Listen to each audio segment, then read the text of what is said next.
Τι κοινό έχει μία stand-up comedy παράσταση, μία δημόσια ομιλία, η παρουσίαση, ένα YouTube βίντεο, ένα podcast, ένα βίντεο podcast και ένα reel? Έχουν κοινά, έχουν διαφορές, έχουν περισσότερα κοινά από διαφορές, λιγότερα? Σε αυτό το επεισόδιο έχω την τιμή να έχω συνομιλητή μου, να με έχει τιμήσει με την παρουσία του εδώ ο Ορέστης Μήλιος, και αν δεν αναγνωρίζεις το όνομα, βάζω στοίχημα ότι μπορεί να αναγνωρίσεις τη φωνή. Καλησπέρα, Ορέστη μου. Γεια σου, Χρήστο μου. Τιμή δικιά μου και σε ευχαριστώ πολύ για την ωραία εισαγωγή. Πάρα πολύ ωραία εισαγωγή. Ποιο είναι το πιο αναγνωρίσιμο ηχητικό σου? Υπάρχει, έχω πολλά στο προφίλ σου. Σαν συγκεκριμένο, σαν διαφήμιση εννοείς ή σαν... Αν έλεγε κάποιος ότι υπάρχουν αυξημένες πιθανότητες να αναγνωρίσω αυτή τη φωνή ακούγοντας... Ας πούμε, επειδή ήμουν για κάποια χρόνια η φωνή του ρυθμού 949, αν ακούει κανείς ρυθμός 949, μόνο επιτυχίες, καταλάβαινε ρε παιδί μου ότι... Η σύζυγός μου νομίζω ακούγε ρυθμό. Και εγώ με τα ελληνικά δεν τα πάω καλά. Fun fact ούτε εγώ, έτσι. Άλλη μου η φωνή ενός ελληνικού σταθμού. Εν τω μεταξύ, Ορέστη, δεν θα μπορούσα να έχω περιεχόμενο που λέγεται unmute. Ναι, όντως. Να έχω ένα στούντιο που λέγεται unmute και να μην είσαι ανάμεσα στους πρώτους και τους σημαντικότερους καλεσμένους. Εσύ που πήρες το unmute, το έκανες πράξη. Και όχι μόνο το έκανες εσύ πράξη, βοηθάς και άλλους πλέον να το κάνουν πράξη. Ναι. Επίσης να πω ότι είναι πολύ ωραίο όνομα το unmute. Εμένα μου άρεσε πάρα πολύ. Όταν το είδα, λέω αυτό είναι ωραίο όνομα. Έχει ένα... Μου άρεσε πολύ, δηλαδή είναι ένα ωραίο. Λοιπόν, έξυπνο όνομα. Τι κάνει ένας voice actor? Γιατί το πρώτο επίπεδο το καταλαβαίνω, που δεν το ήξερα. Η πρώτη φορά που γνώρισα voice actor ήταν σε έναν εκδοτικό οίκο. Είχα πάει για τα γενέθλιά τους και μου συστήθηκε κάποιος και μου λέει είμαι voice actor. Λέω τι κάνει ένας voice actor? Και εκεί ήταν η πρώτη μου αυτή. Για πες μου. Voice actor. Κοίταξε τώρα, για μένα είναι ένας όρος ομπρέλα αυτή τη στιγμή και το χρησιμοποιώ και λίγο, πώς να το πω, λίγο πληθωρικά, γιατί ουσιαστικά είδα ότι όταν κάποιος με αναγνώριζε από τα βίντεο μου ή με έβλεπε στον δρόμο, μου λέγα ο voice actor. Γιατί κανονικά στην Ελλάδα αυτό που κάνω λέγεται επαγγελματίας εκφωνητής και λέγεται και ηθοποιός φωνής. Είναι δύο διαφορετικά πράγματα. Που αν θες μπορώ να σου. Ηθοποιός φωνής και το voice actor έρχονται. Ναι. Είναι διαφορετικά, είπες. Ναι, άμα θες δηλαδή μπορώ να σου πω τις διαφορές, γιατί είναι κάτι που συγχαίεται πάρα πολύ. Δηλαδή, άλλο είναι ο επαγγελματίας εκφωνητής, αυτός που κάνει τα voice over, δηλαδή είναι τη φωνή του σε διαφημίσεις, σε ντοκιμαντέρ, μπορεί σε βιβλία, και άλλο ο voice actor, αυτός που υποδίεται μέσω φωνής, που στην Ελλάδα είναι ο ηθοποιός φωνής ή ο μεταγλωτιστής. Δηλαδή κατά βάση μεταγλωτίζει. Βλέπω Shrek και βλέπω, ας πούμε, ακούω το γαϊδουράκι και είναι ο τάδε, ή βλέπω Lion King και παίζουμε μπάλα. Εγώ το έλεγα αρχικά, ρε παιδί μου, στα βίντεο μου ή σε συνεντεύξεις σε τέτοια, λίγο με τον αγγλικό όρο που είναι λίγο παράξενος και παράδοξος στα ελληνικά. Λέγεται voice over artist. Μην με ρωτήσεις γιατί το λένε artist οι Αμερικάνοι, έτσι το λένε, ή μπορούν να το πούν και voice talent. Το οποίο μου φαίνεται πάρα πολύ αστείο, δηλαδή ταλέντο φωνής. Είναι λίγο. Στα ελληνικά δεν βγάζει πολύ νόημα. Ακούγεται λίγο παράξενο. Δεν είναι τόσο δόκιμο. Δουλεύετε. Ναι. Πληρώνετε. Σωστά. Βελτιώνετε. Άρα είναι ένα τάλαντο. Ισχύει. Απλά είναι παράξενο ότι είναι ο επίσημος όρος. Δηλαδή θα ακούσεις, ας πούμε, σε ξένες παραγωγές που μπορεί να έχουν συμμετάσχει το voice talent. Το voice talent είναι ο Ρέστης, ξέρω εγώ. Το οποίο μου φαίνεται. Ναι, απλά. Εγώ το ξέρω, αλλά αν το πάω να το πω στα ελληνικά σε κάποιον με ταλέντο φωνής ή ξέρω εγώ voice over artist, λες και είμαι κανένας καλλιτέχνης, ξέρω εγώ, ακούγεται παράξενο. Και είδα ότι ο κόσμος δεν το έμενε αυτό. Δηλαδή δεν θα έλεγε κανείς ο voice over artist, θα έλεγε ο voice actor.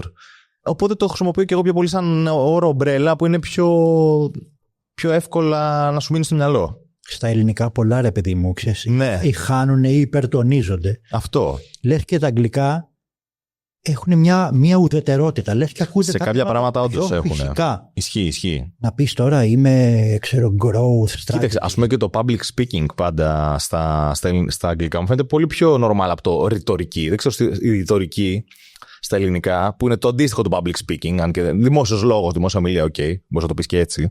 Αλλά η ρητορική πάντα μου βγάζει κάτι πιο πομπόδες, ρε παιδί μου. Ότι είναι κάτι. Αρχαιότητα, ρε παιδί μου. Αυτό. Σωστά. Αρχαία Ελλάδα. Ακριβώς. Δηλαδή, όταν έλεγα, επειδή έκανα μαθήματα public speaking και τα λοιπά, όταν έλεγα είμαι σε όμιλο ρητορικής, μου φαινόταν λίγο ότι όλος θα με φαντάζεται με χλαμίδιο, με ένα σεντόνι να μιλάω και να μιλάω έτσι πολύ. Δεν ξέρεις, κάποιες μπορεί να σε φαντάζονται και έτσι. Δεν ξέρεις. Αν και έχουμε και τον αρχαίο storyteller που μάλλον αυτός έρχεται πιο πολύ στο να τον φαντάζονται με χλαμίδες. Τώρα που έλεγες για το ντοκιμαντέρ, πες μου σε παρακαλώ. Γιατί οι φωνές των ντοκιμαντέρ, ειδικά με κάτι ζώο, με κάτι φύσης, σε βάζουν για ύπνο άμεσα, ρε παιδί μου. Δηλαδή, και του βλέπεις τον Αυστραλοπίθηκο, περπατάει και λέει, είναι τόσο ήρεμες, τόσο. Δεν υπάρχει καλύτερο υπνοτικό για μένα. Βάλε. Ισχύει, είναι πολύ χαλαρωτικό. Και άστο να μιλάει για την πεταλούδα, να πούμε και για τον. Και αυτό το αργό προφανώς μάλλον είναι και για να μπεις μες στην εικόνα, δηλαδή. Σου περιγράφουν τη φύση, οπότε θέλω να το νιώσεις. Νομίζω ταιριάζει και με τα πλάνα. Δηλαδή, όταν τώρα βλέπεις ένα πλάνο το οποίο κάθεσαι και βλέπει μια σάβρα να κουνάει τα χέρια, δεν έχει δράση. Πρέπει λίγο. Δηλαδή, λέω, φαντάσου να περιέγραφε ένας εκφωνητής βραζιλιάνικου ποδοσφαιρικού. Αυτό ήταν ωραίο crossover. Το ντοκιμαντέρ με τη σάβρα και η σάβρα. Ναι. Κόντρα και στην τρύπα. Ναι. Αλλά μπορώ να σου πω επίσης ότι μπορεί να είναι και μικρά τα κείμενα. Οπότε τους λέει ο σκηνοθέτης, που συνήθως υπάρχει σκηνοθέτης αυτά, άπλωσέ τα. Που σημαίνει, ρε παιδί μου, πες το αργά για να καλύψει περισσότερο χρόνο. Γιατί μπορεί να έχει λίγα λόγια. Ωραία, αυτό για τα πόσα να πεις για μια σάβρα. Ναι. Πες μία φράση σε 45 δευτερόλεπτα και κάν το reel. Ναι. Πάνεις σε αυτή την προσοχή. Ισχύει. Σε αυτήν την εποχή. Η κατάσταση είναι της τόσο γρήγορης πληροφορίας. Ωραία. Πάει το κομμάτι voice actor. Φαντάζομαι, όπως βλέπω και στο προφίλ σου, έχεις παίξει μπάλα διαφημίσεις, έχεις παίξει μπάλα σταθμούς, έχεις παίξει μπάλα συνεχίζεις, είσαι ενεργός. Ναι. Είμαι η φωνή αρκετών brands στην Ελλάδα. Όχι, στην Ελλάδα δεν παίζει. Ας πούμε στην Αμερική, σχεδόν όλοι που ασχολούνται με αυτό έχουν ένα ατζέντη. Που ο ατζέντης αναλαμβάνει να στείλει τον demo σου ή να σου μεταφέρει ποιες audition υπάρχουν, να σε συνδέσει ενεργά με τις διαφημιστικές, με τις εταιρείες παραγωγής. Στην Ελλάδα δεν υπάρχει αυτό. Οπότε... Δηλαδή, όταν με το καλό βγει το κλιπάκι, έρχομαι και σου λέω: έχω voice actor, πες μου τι θέλεις κτλ. Γιατί αυτό. Ναι, απλά πολλές φορές λέω, ρε παιδί μου, γιατί με ρωτάνε πω τι γαμάτι δουλειά. Και εντάξει, ξέρεις και εσύ πολύ καλά από το κομμάτι ενός ελεύθερου επαγγελματία ή ενός ανθρώπου που τρέχει τα πράγματα μόνος του, ότι ένα τεράστιο κομμάτι της δουλειάς μου δεν είναι μέσα στο booth. Είναι το απ' έξω. Είναι το στείλε email, απάντα σε email, μίλα στο τηλέφωνο, στείλε ένα τιμολόγιο, ακύρωσε το τιμολόγιο ότι έκανα λάθος, στείλε μήνυμα γιατί σου χρωστάνε λεφτά. Θέλω να πω ότι ένα τεράστιο κομμάτι της δουλειάς τουλάχιστον του εκφωνητή στην Ελλάδα είναι το επικοινωνιακό, γιατί δεν έχω κάποιον να τα κάνει όλα αυτά. Πιάσαμε λοιπόν το κομμάτι του voice actor. Του voice actor talent. Voice over talent. Λοιπόν, έχεις άλλη μια πλευρά, η οποία είναι, δεν θα πάω ακόμα εδώ, ναι. Κάτι όμως που διάβασα εδώ μέσα. Θα καταλάβετε τι εννοώ. Stand-up comedian. Εντάξει, κοίταξε. Πώς σε ζήλεψα, πόσο μου σηκώθηκε. Θα σου πω ότι εντάξει, δεν μ' άρεσε να αποκαλούν αυτό μου stand-up comedian, γιατί είναι άδικο προς τους.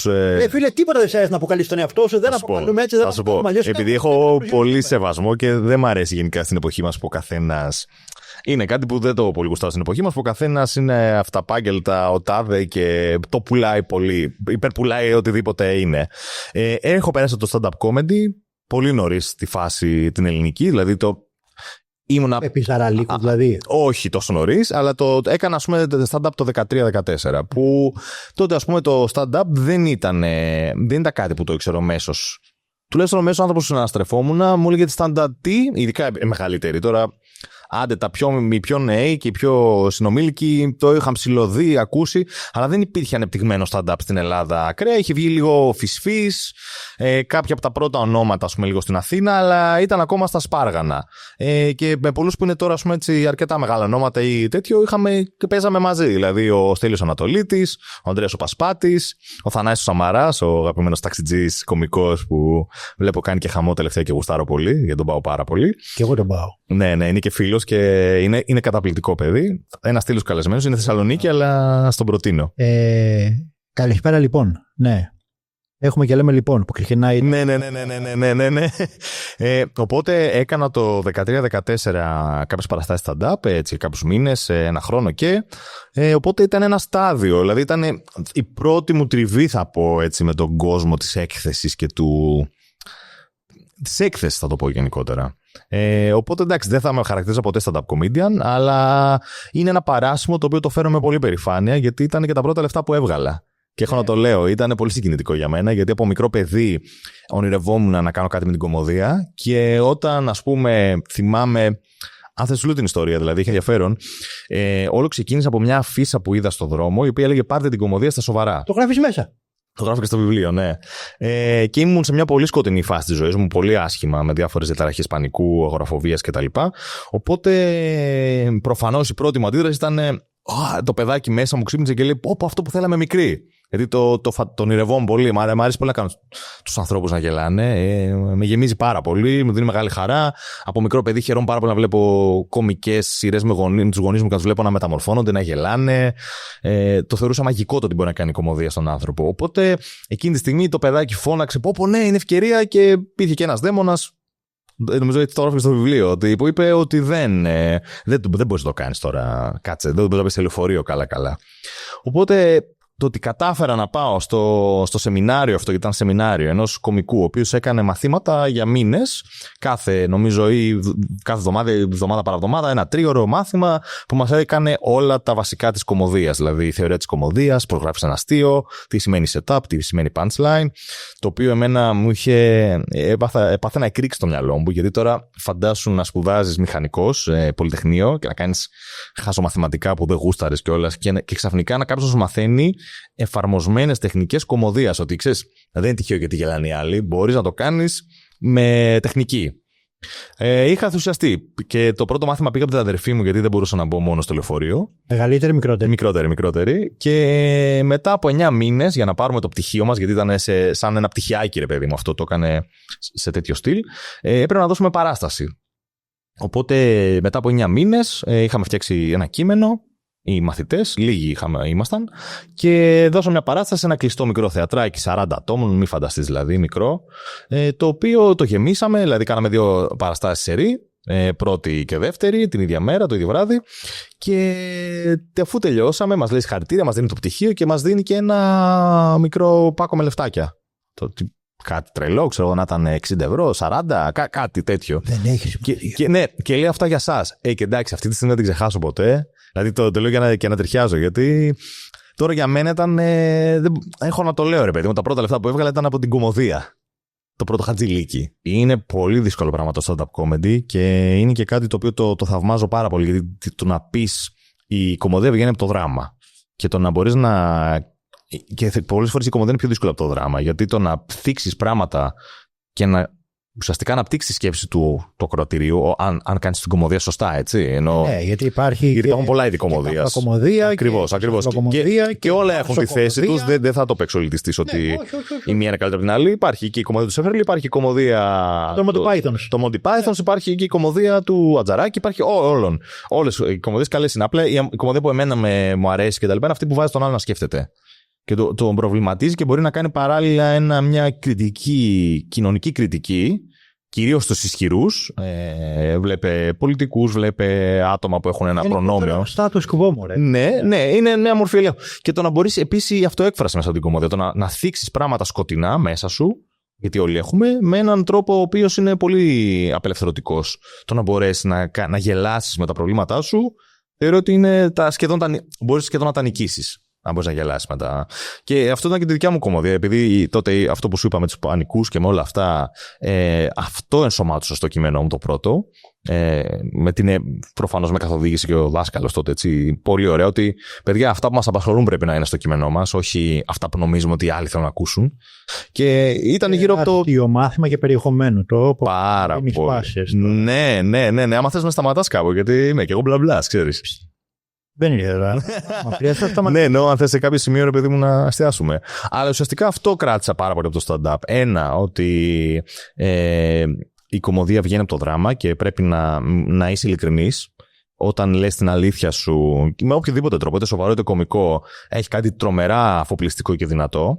Και ένα πράγμα που μου είπε και το λέω πολύ όταν κάνω coaching σε κάποιον public speaking, μας είχε πει ένα πράγμα και μου είχε μείνει. Μας είχε πει, παιδιά, σας πιάσει κατούριμα εκεί πάνω. Θα πείτε, παιδιά, συγγνώμη, πρέπει να πάω να κατουρίσω. Πρέπει να είσαι τελείως ειλικρινής. Αυτό είναι πολύ πιο δυνατό από το άλλο να νιώθει. Δηλαδή, μας έλεγε ότι το κοινό έχει κάποιες κεραίες που μπορεί να πιάσουν οποιαδήποτε σκέψη δεύτερη μπορεί να. Δεν θα καταλάβει τι σκέφτεσαι, αλλά θα καταλάβει ότι είσαι νευρικός. Είσαι αγχωμένος. Λες ένα κείμενο το οποίο εσύ νόμιζε ότι θα είναι αστείο και δεν γελάμε. Και εμείς αγχωνόμαστε που δεν γελάμε. Και σε βλέπουμε. Και έλεγε, παιδιά, πάντα να λέτε την αλήθεια. Δηλαδή, αν πείτε ένα αστείο που περιμένετε να γελάσουν και δεν γελάσουν, πείτε, μην το αφήσετε να περάσει. Δηλαδή, το κοινό, και αυτό το μπορούμε να το ανοίξουμε και σε άλλα πράγματα, αλλά το κοινό θέλει να ακούσει την αλήθεια και αυτό είναι τόσο αφοπλιστικό και αυτή η ειλικρινία θα φέρει και το γέλιο και την απελευθέρωση. Γιατί το χάσμα μεταξύ κάποιου που επικοινωνεί και κάποιου που δέχεται προκύπτει όταν αυτός που επικοινωνεί κάτι νιώθουμε ότι κρύβει κάτι. Πιάνουν οι κεραίες μας ότι μας κρύβει κάτι ή ότι υποκρίνεται. Ειδικά στην κωμωδία, το stand-up comedy που είναι τόσο ομό και γυμνό. Υπάρχει μια σοβαροφάνεια. Γιατί είναι σοβαροφάνεια. Όχι, μπορεί να είσαι πολύ σοβαρός άνθρωπος και να κάνεις χιούμορ και το βλέπω σε στοχαστές. Σερ Κεν Ρόμπινσον, ένας άνθρωπος που δουλεύει με την εκπαίδευση και ανεβαίνει επάνω και μιλάει σοβαρά και από κάτω δακρύζουν, κλαίνε. Ναι.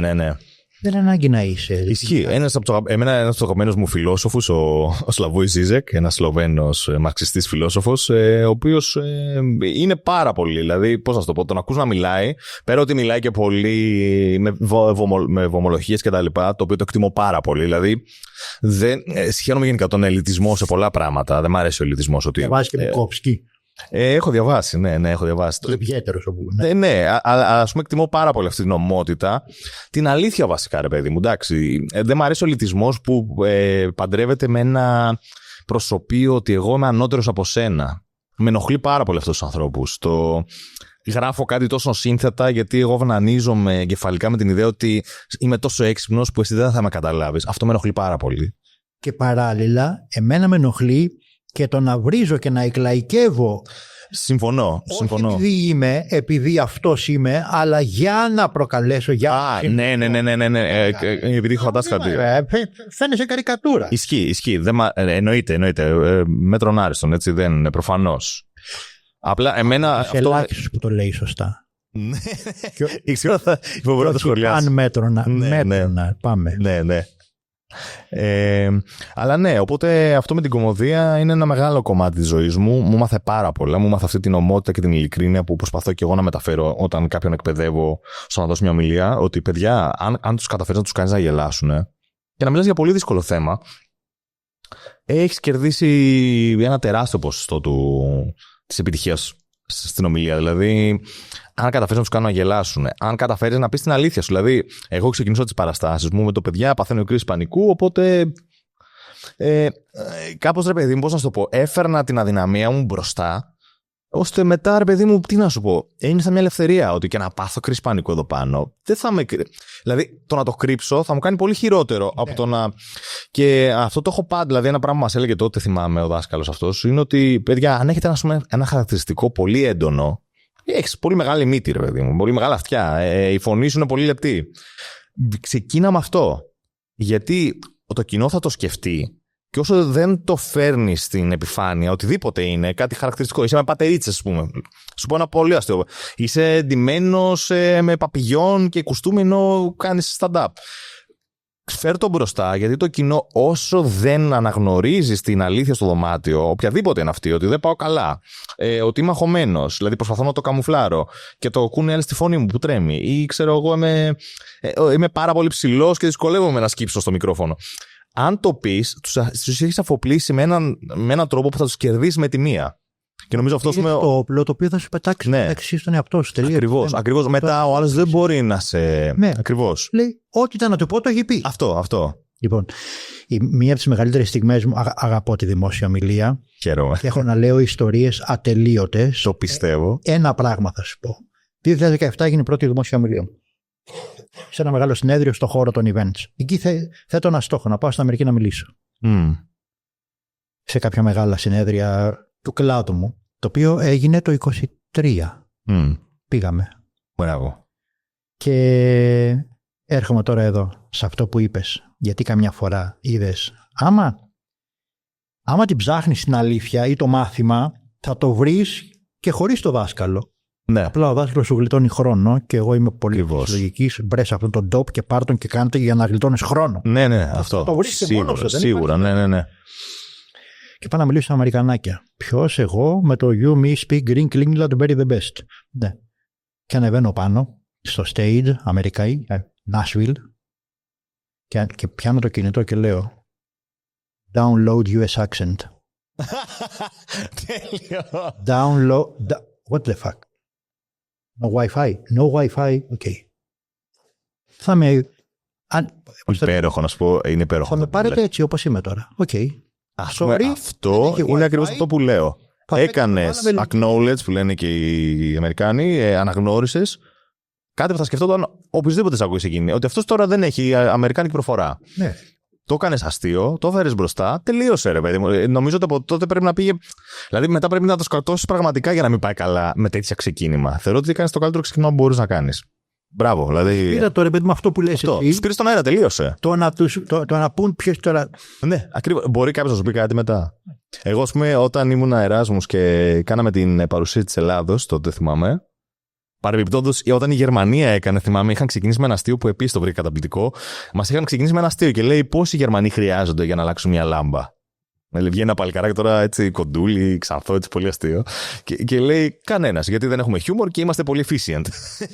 Ρε παιδί μου, όλο το κοινό ήταν wow, εντάξει, δηλαδή ήταν το τέλειο ξεκίνημα, ας πούμε. Και αντίστοιχα, αυτό που λες, επειδή είχαμε κάνει και καλά κάτι πολύ πομπόδες σαν Ελλάδα κτλ. Αλλά φαινόταν ότι ήταν και low budget, έλεγα συνέχεια, επειδή έχουμε κρίση. Προφανώς δεν είχαμε λεφτά για κάτι καλύτερο, αυτό πάρτε, ξέρω εγώ. Το οποίο ναι, δηλαδή ήταν τόσο αφοπλιστικό. Τι να σου πει ο άλλος, δηλαδή. Πριν πάμε στο βιβλίο, ναι. Έχω εδώ μέσα στο podcast, θα παίζουμε και ένα παιχνίδι. Ναι, ωραία. Εδώ έχω κάποιες κάρτες. Δείχνω και εδώ. Κάθε κάρτα από πίσω κρύβει μία έκπληξη. Ωραία. Δεν έχει δώρα και χρηματικά ποσά, εντάξει. Ναι. Δεν έχουμε budget. Τώρα το ανοίξαμε το στούντιο. Έτσι. Λοιπόν, έχει μία ερώτηση. Λοιπόν, διαλέγεις τυχαία, παίρνεις και μετά βλέπουμε. Για να δούμε. Διαβάζω, έτσι. Αν ήσουν super hero, ποιος θα ήσουν και γιατί? Μια χαρά.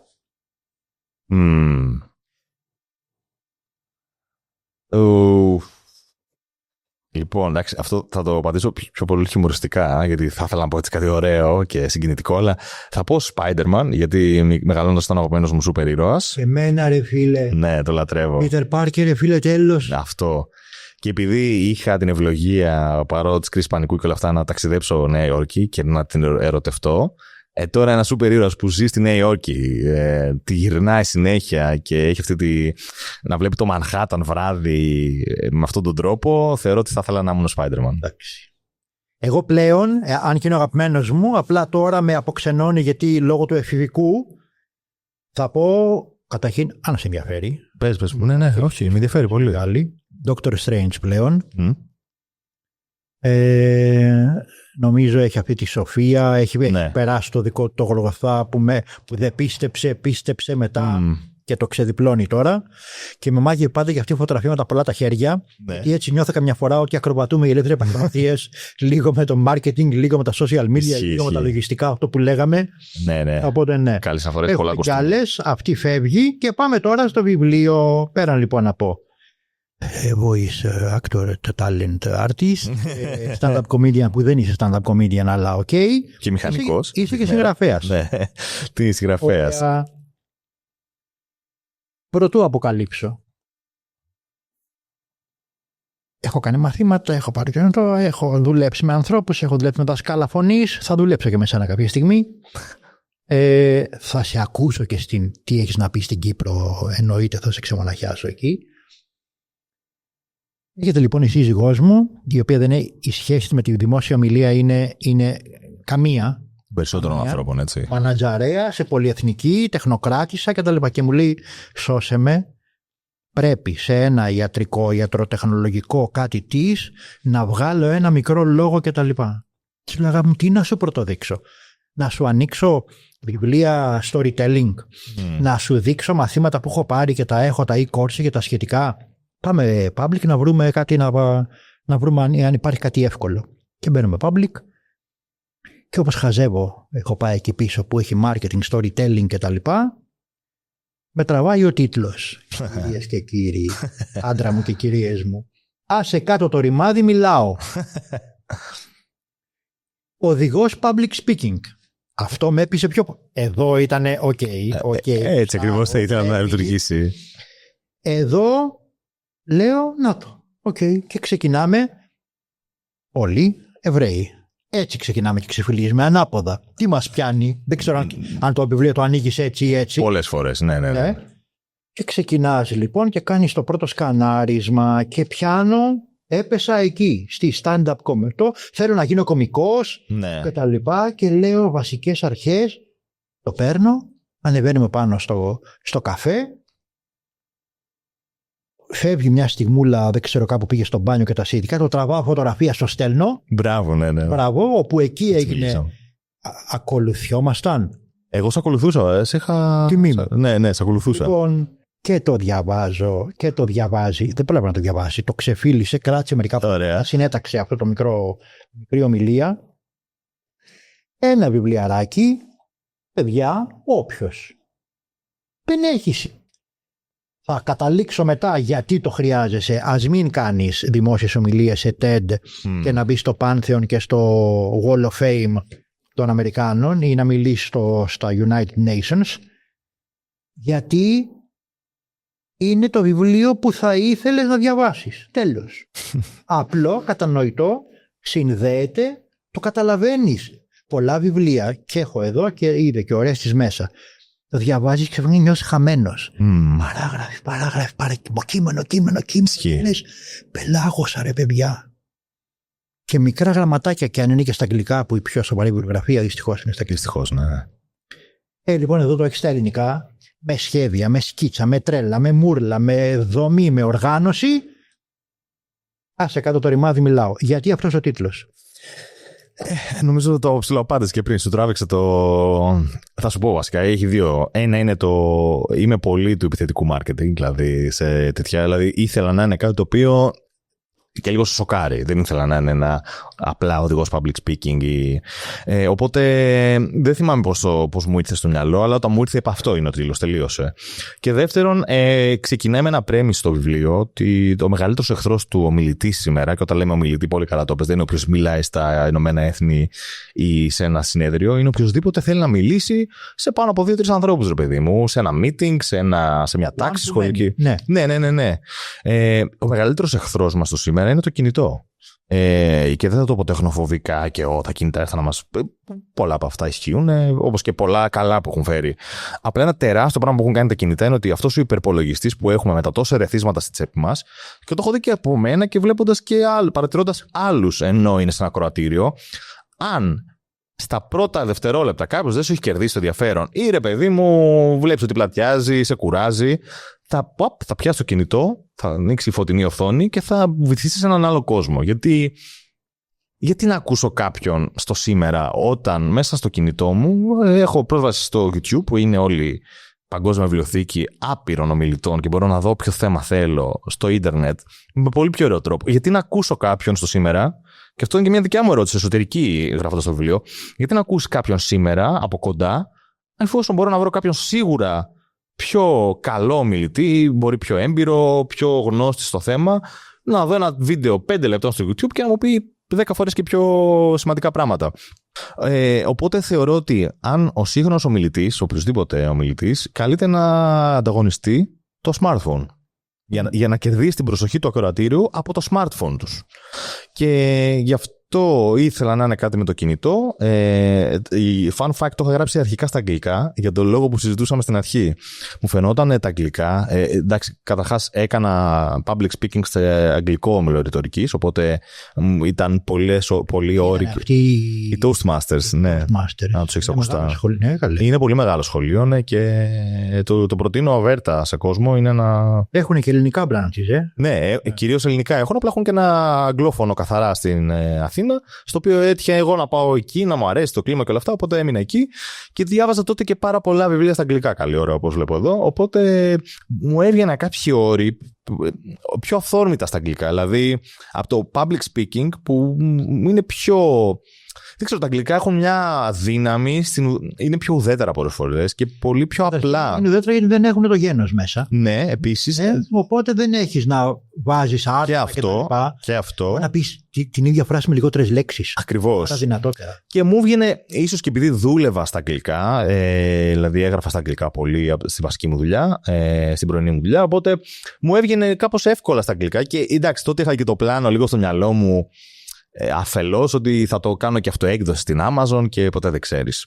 Πριν συνειδητοποιήσω πόσο δύσκολο είναι κάποιος να ξεχωρίσει σε ένα ωκεανό βιβλίων που βγαίνουν κάθε μέρα. Ποιος έκδοσε?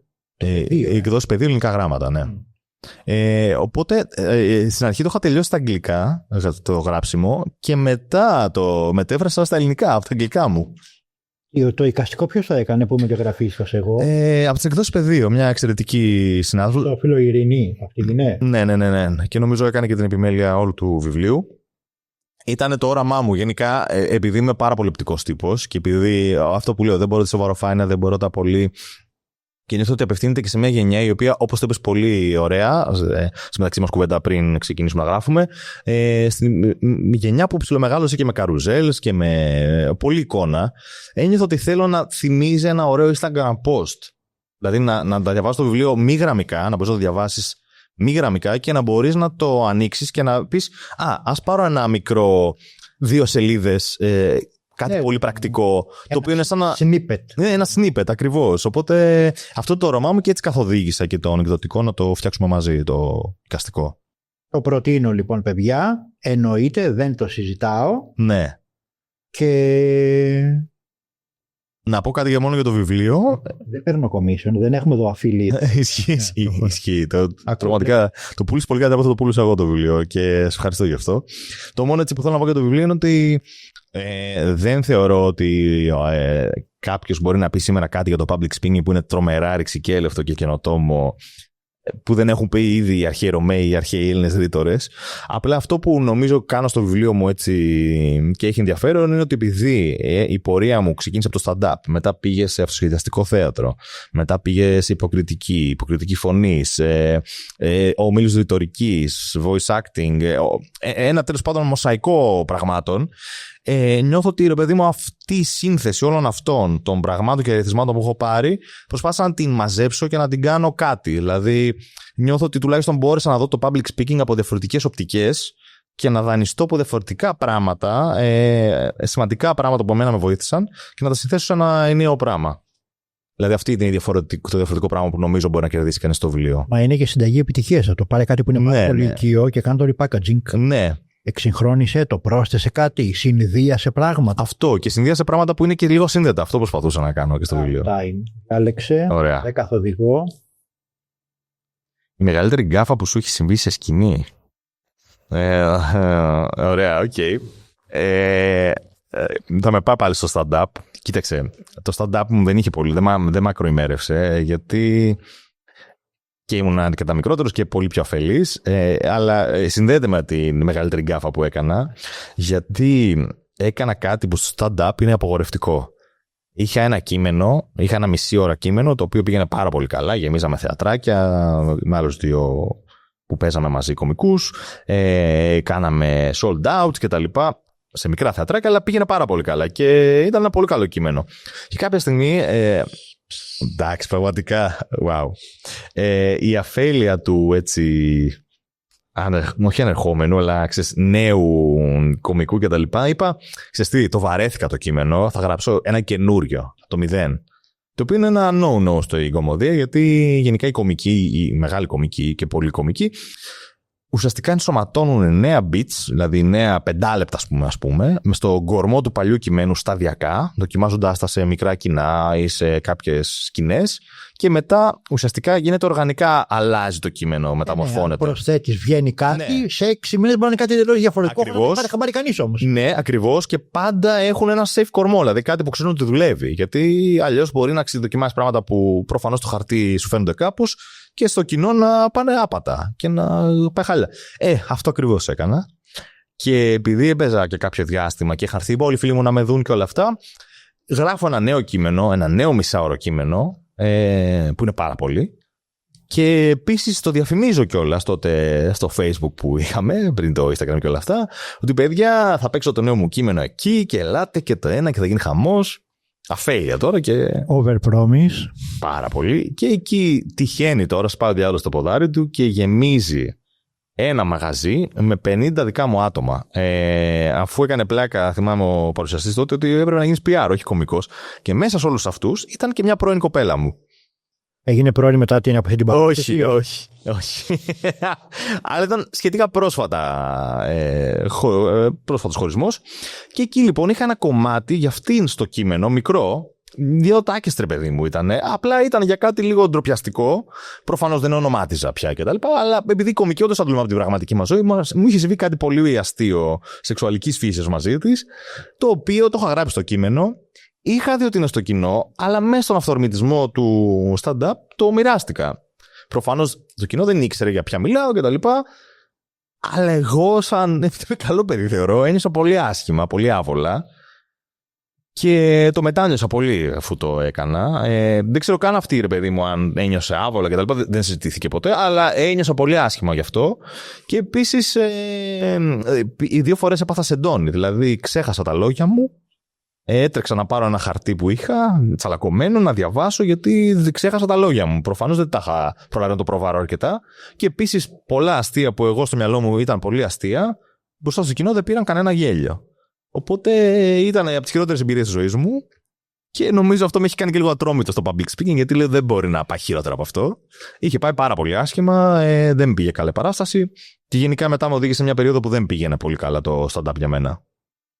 Γιατί έψαχνα και εγώ τη φωνή μου, δεν είχα βρει το στυλ μου και όλα αυτά.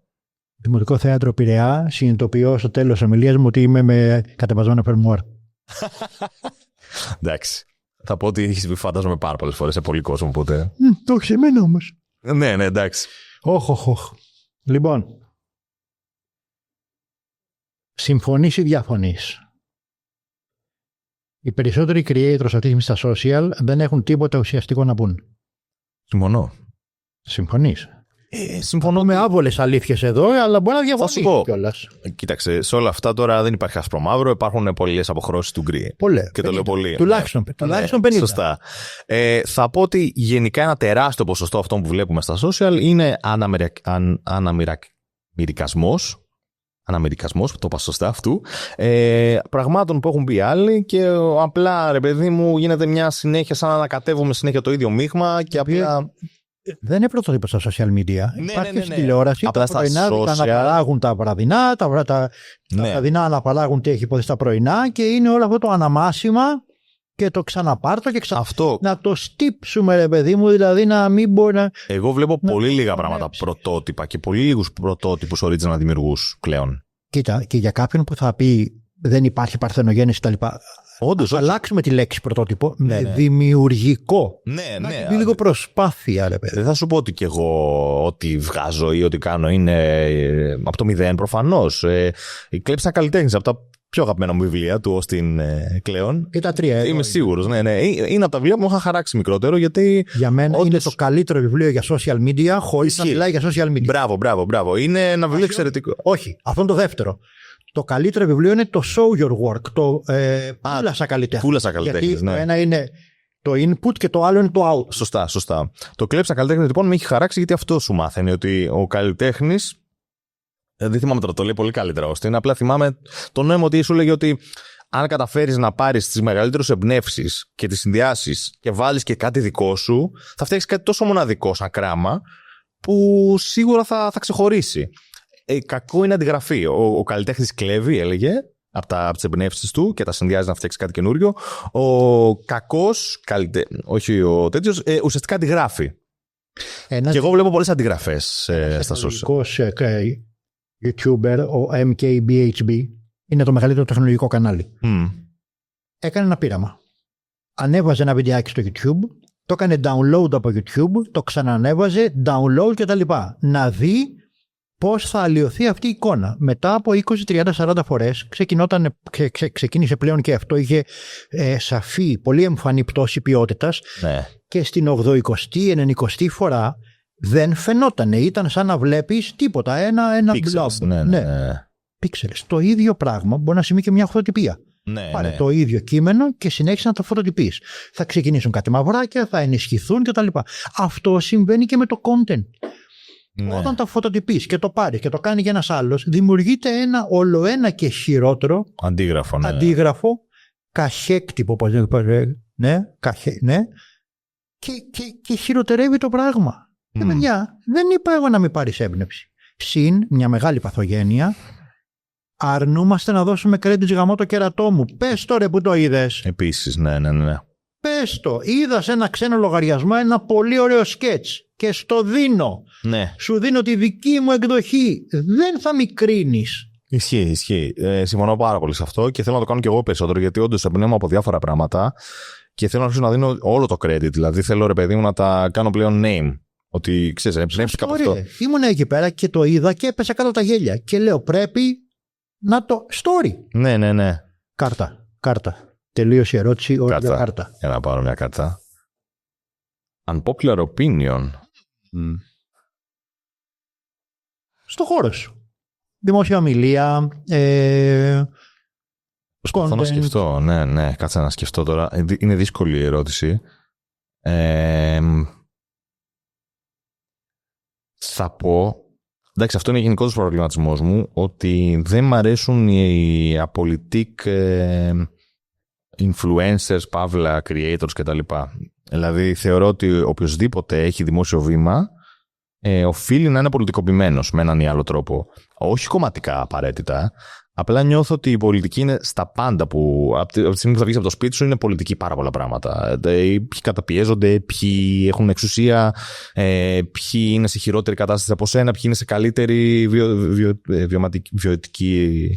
βιωτικό επίπεδο. Οπότε νιώθω ότι μια ευθύνη, δεν σου λέω ότι πρέπει, αλλά νιώθω ότι είναι ευθύνη οποιοδήποτε θεωρεί τον εαυτό του καλλιτέχνη ή δημιουργό ή influencer, οτιδήποτε. Δεν μου αρέσει ο όρος influencer τόσο πολύ, αλλά τέλος πάντων, σε αυτό το πλαίσιο. Και opinion leader, να το πάμε. Ναι, οφείλει να παίρνει πολιτική στάση στα πράγματα.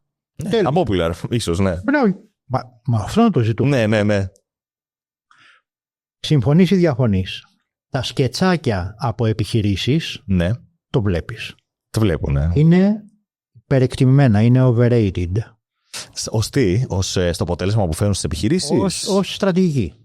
Προτείνουν όλοι, βγες και κάνεις σκετσάκι. Να γίνουν όλες οι ευερλίδες. Τα ίδια σκετσάκια τα βλέπεις. Ναι. 10 εστιατόρια το ίδιο σκετσάκι. Ξέρεις τι με ενοχλεί εμένα? Με ενοχλεί πάρα πολύ το ότι καλούμαστε όλοι να έχουμε δημόσια. Είσαι οδοντίατρος, ρε παιδί μου. Είσαι πάρα πολύ καλός στη δουλειά σου. Πρέπει σε εισαγωγικά να κάνεις και content για να φανεί πόσο καλός οδοντίατρος ή για να έχεις πελατεία. Φτάνουν σε μια εποχή που δεν μ' αρέσει που όλοι αναγκάζονται να κάνουν reels και σκετσάκια για να πάει καλύτερα η επιχείρησή τους ή να τους δει κόσμος. Δηλαδή θεωρώ ότι δεν είναι, ρε παιδί μου, δεν είναι για όλους τους ανθρώπους. Δεν γουστάρουν όλοι οι άνθρωποι να δείξουν τη φάτσα τους σε μια κάμερα και να πούνε ένα σκέτσι, ένα κείμενο ή να πούνε tricks και tips. Μπορεί να είσαι τρομερός επαγγελματίας, τρομερός συγγραφέας για παράδειγμα. Και αυτό είναι και αυτό από popular opinion. Δεν μου αρέσει καθόλου που έχουμε φτάσει σε μια εποχή που βγάζει βιβλίο όποιος έχει following και όχι όποιος μπορεί να έχει γράψει πραγματικά κάτι ωραίο και original. Βλέπεις δηλαδή άτομα που έχουν λογαριασμούς των 100-150 ακολούθουν, βγάζουν όλοι βιβλίο. Έχουν όλοι να πούν όντως κάτι ή είναι απλά ας αρμέξω μια γελάδα? Ξύπνησαν και είπανε βιβλίο, έρχεται η πρόταση. Ναι. Γιατί και ο εκδοτικός ναι. μια επιχείρηση. Απλά θα σου πω, εγώ όταν έγραψα το βιβλίο μου λοιπόν, είχα προσεγγίσει αρκετούς εκδοτικούς και δεν είχα πάρει καμία απάντηση. Γίνεται κάποιες αλλαγές και αρχίζω να ασχολούμαι με τα social. Εδώ και 2 χρόνια ασχολούμαι. Κράμεται. Τσακωνόντουσαν. Ποιος σας είπε? Όχι ακριβώς, αλλά έπαιξε πολύ ρόλο, ρε γαμώτο. Γιατί ήταν, πόσους followers έχεις? Ξέρεις, δολάρια στα μάτια. Και με στεναχώρησε σε ένα πιο πυρηνικό επίπεδο. Το ότι ρε, εσύ, αν είχα γράψει κάτι εξαιρετικό, ρε παιδί μου. Αν είχα γράψει κάτι πάρα πολύ όμορφο, αλλά δεν γούσταρα, ρε παιδί μου, δεν έχω κάνει Instagram. Δεν θα έβγαινε ποτέ το βιβλίο μου. Θα ήταν ρίσκο για αυτούς. Το καταλαβαίνω. Να το πιστέψει παραπάνω. Ναι, καταλαβαίνω τους πρακτικούς λόγους. Απλά δεν μ' αρέσει που έχουμε φτάσει σε αυτό το επίπεδο. Οπότε... Είναι 2026. Ναι. Αυτό το αντιμετώπισα με μία μαθήτρια, γιατί έχοντας τον αγγλικό λογαριασμό, είχα ένα διεθνές πελατολόγιο. Ναι. Μία μου λοιπόν από τις πρώτες μαθήτριες ήταν μία τύπισσα στην Καλιφόρνια, ομιλήτρια, TED, Ναι. όχι TED ομιλήτρια. Top δηλαδή. Ναι, κολλητή της Άρον Στόουν, δηλαδή το μισό της Instagram ήταν με της Άρον και εγώ έλεγα, αλλά Άρον. Ναι. Και μου λέει, Χρήστο, ο εκδοτικός μου το λέει ξεκάθαρα. 25.000 και βγαίνει βιβλίο. Με νούμερο. Ναι. 25. Okay. Μέχρι τότε, sorry. Κρίμα. Οπότε, για να επιστρέψω σε αυτό που ρώτησα αρχικά, δεν μου αρέσει που βλέπω ότι κάθε εταιρεία, είτε ξέρω εγώ πουλάει λευγέδες, είτε σωλήνες ή ξέρω εγώ χαρτί υγείας, κάνει content για το. Πώς να σου το πω, με μια περπατημένη κιόλας. Δηλαδή το πάει λίγο 1, 2, 3. Ότι αυτό θα κάνω αυτό, τα ίδια challenges. Πάλι νομίζω μου λείπει λίγο το originality σε κάποια πράγματα. Σε αυτό δεν φταίνει οι εταιρείες. Δεν φταίνει οι εταιρείες. Προφανώς. Οι άνθρωποι που είναι από πίσω. Που τους τρέχουν, επειδή βαριούνται να σκεφτούν ή επειδή δεν πληρώνονται. Γιατί δεν σου λέω ότι δεν είναι άσπρο ή μαύρο όπως είπες. Είτε επειδή βαριούνται, επειδή το έχουν μαζικοποιήσει. Έλα εδώ, έχουμε 10 πελατάκια. Δώσε. Χέρι έτσι και σου. Δεν πειράζει. Λοιπόν, έλα, έχω ένα ωραίο τρέντ, το έχουν κάνει κι άλλοι. Παίρνουν μια κάμερα στο χέρι, γυρίζουν 10 εστιατόρια, κάνουν ακριβώς το ίδιο σκετσάκι. Ούτε σκέψη, ούτε τίποτα και πάμε να το βγάλουμε. Σε αυτό πάντως πιστεύω ότι όλοι μπορούν να κάνουν content. Γιατί έτσι όπως το είπα πριν, εμείς ακούστηκε ότι δεν είναι να κάνουν όλοι content. Μπορώ να το πω αυτό με σιγουριά, γιατί ένας από τους καλύτερους μου φίλους και αδερφικούς φίλους είναι ο Ευθύμης Σαββάκης, που έκανε τα social media του μπαμπούλα του οίκου τελετών. Και είχαν γίνει viral. Δηλαδή έκανε post σχετικά με το θάνατο, το πένθος και τα λοιπά, με τόσο έξυπνο τρόπο και χιούμορ και λεπτότητα και πολύ ωραία ουσία από πίσω, που έφτασε στο Ευρωπαϊκό Κοινοβούλιο με αυτό το project που έκανε, να κάνει για οίκο τελετών social media. Οπότε θέλω να πω ότι όλοι μπορούν να κάνουν social media. Δεν είναι όλα τα φορμάτ για όλους. Απλά ναι. Κάποιοι, αυτό. Κάποια νης, κάποιοι κλάδοι, κάποια παιδεία μπορεί να σηκώνουν χιούμορ, κάποια μπορεί να σηκώνουν storytelling, κάποια μπορεί να σηκώνουν μπράβο. κείμενο, Ναι. long form, ένα YouTube, Μπράβο, ναι. ένα podcast. Σωστά. Κάποιοι δεν δέχομαι να μπουν όλοι να κάνουν reels, ναι. Τον νευροχειρούργο, καρδιοχειρούργο, δεν ξέρω εγώ τι, μέχρι την ταβέρνα και τον ψήστη να κάνουν τα ίδια πράγματα. Ναι. Γιατί να σου πω και κάτι που το έχω μπει και στο βήμα και από βήματος. Όταν εγώ βρεθώ με έναν άνθρωπό μου, χτύπα ξύλο, κόπια η ώρα, στο τραπέζι στο κρεβάτι, τραπέζι πώς λέγεται αυτό τέλος πάντων, ενός γιατρού, δεν θέλω στο μυαλό μου να έχω τη σκέψη, μαλάκα τώρα θα σώσει τον άνθρωπό μου ή θα λέει «Γεια, είμαστε εδώ», τα λοιπά. Ναι. Δεν θες ρε. Ισχύει. Και γενικά όταν βλέπω κάποιον γιατρό, παράδειγμα, ο οποίος έχει πολύ ενεργό social media ή είναι συνήθως στα κανάλια, πιθανότατα δεν είναι καλός γιατρός. Αν μου πληροπίνε. Μιμήσου κάποιον διάσημο. Τώρα αυτό ξέρεις ότι φτιάχτηκε για σένα τώρα. Ναι, εντάξει. Κοίταξε. Αν ρώταγε σε μένα, θα ήθελα να ακούσω live το ιαπωνικό πορνό. Οκ, δεν είναι διάσημο. Βιντεάκι σου, το οποίο το έχω δει 1.000.000 φορές. Και θα σου πω και το γιατί. Ένα από τα αγαπημένα μου sketch stand-up είναι εκείνος ο τύπος ο οποίος κάνει τις ασιατικές προφορές. Και λέει πώς μιλάνε οι Κορεάτες, πώς μιλάνε οι. Ναι. Τρομερός. Και όταν σε βλέπω εσένα σε ασιατικό τέτοιο, έπεσα κάτω. Αλλά, άσε τι θέλω εγώ. Όχι, θα το κάνω live, εννοείται. Το κάνω για λίγους, να ξέρεις, γιατί μου το ζητάνε συχνά. Τιμή μου τότε. Ρε παιδί μου, τώρα κάποιον που μόλις έχεις γνωρίσει πολλές φορές, σου λέει σε ένα πάρτι, σου λέει κάνε μου αυτό. Εντάξει, δεν είναι τώρα να κάνω. Ναι, είναι icebreaker, έρχονται και στην πέφτουν έτσι. Εντάξει, που την πέφτουν, αλλά είναι ρε παιδί μου λίγο άβολο, γιατί δεν. Ξέρεις, ένα πράγμα που λέω καμιά φορά, δεν δέχομαι κέρματα, πώς να το πω, δεν είμαι jukebox. Ρε παιδί μου. Jukebox. Και αυτό στο λέω για πολλούς και ανθρώπους οι οποίοι εκτίθονται στα social ή ρε παιδί μου, έχω ένα following, είναι κομικοί.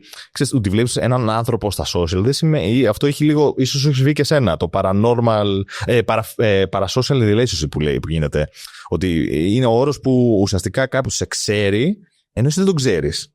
Ή σε παρακολουθεί και νομίζει ότι όπως σε παρακολουθεί έτσι είσαι και εκτός social. Έχει κλείσει το κενό από τη μεριά του. Ναι, ναι. Για σένα υπάρχει. Το βλέπεις πρώτη φορά. Ναι, ναι. Και είναι πολύ παράξενο και πολλές φορές αμήχανο. Οπότε το ότι εσύ με έχεις δει να κάνω αυτό στα social, εσύ λέω οποιοδήποτε, και έρχεται και μου το ζητάς εκείνη, δεν ξέρεις σε τι mood είμαι, σε τι ψυχολογική κατάσταση, σε τι διάθεση, δηλαδή. Τέλος πάντων, αυτό το λέω σαν γενικό σχόλιο. Μπορώ να σου κάνω, κοίταξε, τα δύο αγαπημένα πάντως που μου ζητάνε όλοι είναι ο Μουτζουράκης και εντάξει, ρουβά κάνω λίγο και το ιαπωνικό πορνό. Οπότε μπορώ να σου κάνω το ιαπωνικό πορνό. Όχι. Τι? Όχι. Θα μου κάνεις αυτό που γράφει η κάρτα. Έναν διάσημο. Διάλεξε έναν διάσημο. Ωραία, θα κάνω τον Παναγιώτη Μουσουράκη γιατί ήμουν έτσι εύκολο και μου αρέσει να μιλάω έτσι. Έχει πλάκα δηλαδή. Και έχω κάνει και πάρα πολλές φάρσες με αυτή τη φωνή και πολλοί έτσι νομίζουν ότι έχουν μιλήσει όντως με τον Παναγιώτη Μουσουράκη και πάντα έτσι τους κοροϊδεύω ότι γουστάρουν ίσως πιο πολύ το Μαραβίγια από μένα και τραγουδάω και καμιά φορά τους λέω να ζήσεις ευτέρπη και χρόνια πολλά μεγάλη να γίνεις. Και πάντα τους την πέφτω για λίγο έτσι γιατί με... Για να πιάσει μια μίμηση είναι καθαρά θέμα φωνής ή είναι καθαρά και πρέπει να αλλάξεις? Για μένα ένας από τους καλύτερους μίμους είναι ο Jim Carrey. Τρομερός, ναι. Ίσως. Και βλέπω ότι ξαφνικά, ρε παιδί μου, αλλάζει όλο το πρόσωπο. Ναι, ο Jim Carrey είναι ιδιαίτερη. Είναι θέμα μόνο λαριγκιού και φωνητικών χορδών? Είναι ότι... Κοίταξε, ένα τεράστιο κομμάτι, τουλάχιστον στο κομμάτι να μιμήσει μια φωνή, είναι τοποθέτηση φωνής και το πώς χρησιμοποιείς το σύστημα φώνησής σου. Δηλαδή, πού στέλνεις τη φωνή, τη στέλνεις στο στήθος, στέλνεις στο κεφάλι. Είναι πολλά τέτοια. Σίγουρα έχει και ένα μεγάλο κομμάτι φυσιολογίας, δηλαδή την κρυμάτσα παίρνεις. Δηλαδή, έβλεπα τις προάλλες έναν voice actor που έδειχνε πώς να κάνεις το orc. Και έλεγε ότι βάλει τα δόντια σου έτσι, ξέρω. Κάπως έκανε το στόμα του. Και ήταν ναι, όντως για να ακουστεί σαν orc, πρέπει η φάτσα σου να μοιάζει και λίγο με orc εκείνη τη στιγμή που μιλά σαν orc. Και αυτό ισχύει και στη μεταγλώτηση πολύ. Δηλαδή, να κάνω ένα νευρικό πλασματάκι, πρέπει να σφίξω κι εγώ και να κάνω έτσι, ξέρω εγώ. Σωστό. Ναι, Σωστό. είναι ότι πολλές φορές πρέπει να πάρω μια όψη για να μπορέσω να αποδώσω μια φωνή. Πες μου, ποια συμβουλή για το content Ναι. είναι μπουρδα? Το χειρότερο advice που έχεις δει να κυκλοφορεί εκεί έξω. Και όταν εννοώ για content, μιας και το content για μένα είναι δημόσια ομιλία, Ναι, ναι. βγαίνεις εκείνη τη στιγμή σε ένα stage και απευθύνεσαι σε κοινό. Δεν το βλέπεις εκείνη την ώρα, αλλά είναι one to many. Ναι. Αλλά εάν το νιώσεις πια άνετα, πήγαινε με το χειρότερο tip για δημόσια ομιλία. Όπου σε πάει. Κοίταξε, ένα τύπο που έβλεπα πολύ τότε που ήμουν στο Toastmasters στους ομίλους αυτούς. Θυμάμαι, ρε παιδί μου, ένα παράδειγμα. Είχαμε έναν τύπο ο οποίος ήταν clean cut, κουστούμάτος, τύπου γιατρός, ρε παιδί μου, εμφανισιακά, πάντα με πουκαμισάκι, κουστούμάκι, μιλούσε πάρα πολύ σοβαρά, με πολύ έτσι πλούσιο λεξιλόγιο, ήταν τρομερός. Και θυμάμαι επειδή στους Toastmasters πολλές φορές αναλαμβάνει κάποιος παλιότερος ένα νεότερο να τον καθοδηγήσει, να τον κοουτσάρει. Θυμάμαι η coach του έλεγε συνέχεια θέλω να ελευθερωθείς, να κουνιέσαι, να κάνεις, να σπάσει αυτό το κρύο που έχεις στο σώμα σου. Και το βλέπω πολλούς να το κάνουν τώρα κατ' επέκταση και σε άλλα παραδείγματα, έτσι, ειδικά με content. Δεν πιστεύω ότι όλοι πρέπει να γίνουμε οι ίδιοι. Να είσαι animated δηλαδή. Ναι, του έλεγε, ουσιαστικά του έλεγε αυτή γίνε πιο animated και έτσι θα εξελιχθείς. Και εγώ όταν είχε έρθει αυτό. Λοιπόν, σήμερα θέλω να σου πω ένα και μόνο τι. Και όταν είχε έρθει αυτό σε μένα να μου ζητήσει μια συμβουλή, εγώ του λέω θα πήγαινα το εντελώς αντίθετο. Θα πήγαινα αυτό που είσαι να το κάνω κι άλλο. Μπορείς να ενισχύσεις αυτή την περσόνα, κατάλαβες, αυτό το κομμάτι σου που είσαι, το σοβαρό φανές. Δούλεψε πάνω σε αυτό. Δηλαδή δεν χρειάζεται να γίνεις κάτι άλλο. Καμιά φορά παίρνουμε ένα χαρακτηριστικό μας και όσο πιο αυθεντικό το δώσουμε. Δηλαδή μου τη δίνει που βλέπω όλους να κάνουν ακριβώς τα ίδια πράγματα. Αυτό που λες, το performance. Το βλέπω πάρα πολύ στα social. Όχι, πολλές φορές μπορεί να μην είσαι performer natural. Πάρε την αδυναμία σου, πάρε ότι είσαι αμήχανος και χρησιμοποίησέ το. Μπορεί να γίνει πολύ πιο πρωτότυπο και original και χρήσιμο το να είσαι ένας αμήχανος τύπος στο θόρυβο όλων των performers εκεί. Είμαστε εντάξει από... Μια χαρά είμαστε. Λοιπόν... Κίτσα, έτσι. Διαλέγεις. Τρέπεις να... Α, ναι. Μια. Τα ξέρεις αυτά? Είναι με τη μέντα. Ναι. Δεν μ' αρέσουν γαμώτο. Αλήθεια τώρα. Θα ήθελα να μ' αρέσουν. Είναι ο απόλυτος εθισμός μου. Τρελαίνομαι για σοκολάτα. Αυτός ο συνδυασμός δεν μ' άρεσε. Δεν αρέσει σε κανέναν, γι' αυτό και είναι το αγαπημένο μου. Γιατί δεν απειλούνται. Από το σπίτι να τα πάω, η κόρη μου ούτε θα τα αγγίξει. Που έτσι και τη σπά σοκολάτα. Τέλος πάντων. Πώς θα το κουρούλα σου? 8. Τέλει να σου ζήσει. Έχουμε πρόγραμμα. Πρόπερση. Ένα 40 κιλά πάνω. Αλήθεια. Μόνο ψέματα, πάρα πρόπερση. Άντε. 135, 95. Wow. Τι έκανες πολλή προσπάθεια? Διατροφή. Διατροφή μόνο, Ράφτηκε. Από τις μαλακίες μας τα παίρνουμε όλα. Ναι. Ψυχολογικό φαγητό. Φαγητό για ψυχολογικό τέτοιο. Απλά είναι κάποια οργανισμοί που παίρνουμε πολύ πιο εύκολα. Εγώ παίρνω πολύ εύκολα. Τελειώσαμε την ερώτηση. Όχι. Ή τελειώσαμε τη μίμηση. Τη μίμηση. Όχι. Τι με ρώτησες? Όχι, πρέπει να έκανα ερώτηση για την μπουρδα. Ναι. Άρα πάμε κάρτα. Είναι η ώρα της κάρτας, φίλε. Δεν με νοιάζει που τρως, cool. Μοιάζει εμένα γιατί έχω συνηθίσει ότι με το μικρόφωνο πρέπει να είμαστε, να μην ακούγονται ήχοι. Είναι πολύ προσεκτικό. Λοιπόν, αγαπημένο αντρικό άρωμα. Ξέρετε, γιατί στο ρωτάω. Είδα ότι έχει συλλογή, Έχω συλλογή και ξεκίνησα πρόσφατα και λογαριασμό στο Instagram για το χόμπι μου, ψυχοθεραπεία. Λέω φύγε λίγο από τον πρωταθλητισμό και το content και κάνε την κάπλα σου. Μίλα για κάτι χωρίς να έχεις σε 1,5 μήνα πει 8.500. Άντε, για 10 ώρα μοτά. Ναι. Μα να θες, λέω, να ξεφύγεις από τους followers και να είναι καλά οι άντρες μου. Λοιπόν. Θα σου πω, μικρότερος είχα ένα της Kenzo, μπλε. Kenzo μου. Ναι. Που έμεινε σαν φίλο μπαμπού, ένα. Όχι, ήταν ένα μπλε έτσι, νομίζω. Δεν θυμάμαι τώρα, γιατί το είχα πιο μικρός. Μετά θυμάμαι ότι είχα βρει ένα δείγμα της Diesel, ένα με γροθιά. Ναι. Που μου είχε αρέσει. Αλλά αυτό που μου πήρε ένας φίλος κάποτε και έχει κολλήσει είναι το Bad Boy. Καρολίνα Χερέρα, ναι. Κεραυνός. Ναι. Και μάλιστα το τελευταίο χρόνο φοράω το Cobalt. Το Cobalt, το νομίζω είναι το πιο καινούριο. Ναι, το οποίο είναι, ρε παιδί μου, το άρωμά μου. Δηλαδή και πολλές φορές μου λένε συνέχεια τι ωραίο άρωμα. Οπότε το λατρεύω. Ωραία. Αλλά Bad Boy γουστάρω. Δηλαδή έχω δοκιμάσει όλα τις Bad Boy. Θα σου δείξω εδώ. Έχω 4 τα οποία είναι business μου και τα φοράω σε δημόσιες ομιλίες. Λοιπόν, θέλω να τα μυρίσεις και να μου πεις ποιο. Πώς θα έχεις κρύψει, ρε άτιμε? Μεγάλο μαμούνι. Πραγματικά. Ανοίγεις το καπάκι, μυρίζεις και μου λες, Νίκα, αυτό είσαι εσύ, ρε παιδί μου. Δηλαδή, αν μου ανέβαινες με το κοστούμι σου επάνω, γιατί ανεβαίνω large επάνω. Οπότε, τώρα θα μυρίσεις Dior Homme Original. Μόνο στην Dior στο Παρίσι. Δεν υπάρχει πουθενά αλλού. Από εκεί έρχεται. Έχω και πρέπει να έχει το καπάκι μέσα. Δεν ξέρω πολλά.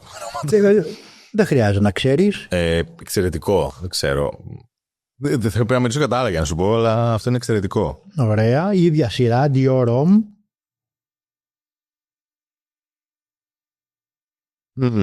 Οκ. Πολύ ωραίο. Απλά το είναι σκέφτομαι. Imperial, από τον καλύτερο ονοματοποιό στον κόσμο, τον Quentin Biss. Αυτό είναι πολύ καλοκαιρινό και μου αρέσει. Τουλάχιστον αυτό νομίζω είναι πιο κοντά σε μένα. Το Ford, ναι. Αχ. Μπαρμπέρικο, παλιό. Ναι, αυτό, γι' αυτό είπα. Είχε κάτι που δεν το περίμενα. Ολτσκουλιά, έχει τη λεβάντα που δεν περιμένεις. Ναι, ίσως αυτό. Λοιπόν, στο λίγο χρόνο τώρα που με ξέρεις ή ότι έχεις δει τα social και το στυλάκι μου. Θα κάνω μια διπλωματική απάντηση, αλλά θα κάνω και μια καλή. Θεωρώ ότι όλα είναι μέρη σου. Δηλαδή, έχεις όλες αυτές τις εκφάνσεις. Οπότε πιστεύω ότι αναπερίσταση θα σου ταιριάζαν όλα. Ειλικρινά το πιστεύω.